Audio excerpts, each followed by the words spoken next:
പഞ്ചായത്തിന് അതിൻ്റെതായിട്ടുള്ള കടമ നിർവഹിക്കാൻ പറ്റുന്നില്ല, ഭരണകൂടത്തിന് അതിൻ്റെ കടമ നിർവഹിക്കാൻ പറ്റുന്നില്ല, രാഷ്ട്രീയ പാർട്ടികൾക്ക് അതിൻ്റെ കടമ നിർവഹിക്കാൻ പറ്റുന്നില്ല.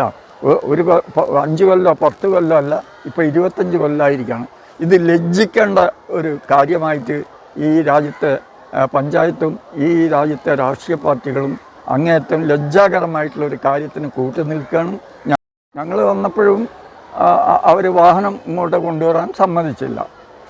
ഈ രീതിയിൽ ഒരു വഴി ഈ 5 വീട്ടുകാർക്കും വഴിയുള്ളത് അത് കൊട്ടി അടയ്ക്കുകയും ഈ രീതിയിലുള്ള ഭീകരമായിട്ടുള്ള ഒരു അവസ്ഥ സൃഷ്ടിക്കുകയും ചെയ്തിട്ടും പഞ്ചായത്തിനും ഈ നമ്മുടെ ഗവൺമെൻറ്റിനും എത്ര ചെയ്തികളിലൂടെ സാധിച്ചെടുക്കുക എന്നുള്ളതാണ് ഈ കോളേജ് ഭാരവാഹികൾ വിചാരിക്കുന്നെങ്കിൽ അതിനെതിരെ ശക്തമായിട്ടുള്ള പ്രതിഷേധം ഉയർന്നു വരുമെന്നും അതിനോടൊപ്പം നിൽക്കാൻ ഞാൻ തയ്യാറാണെന്നും പ്രഖ്യാപിച്ചുകൊണ്ട് ഞാൻ അവസാനിപ്പിക്കുന്നു.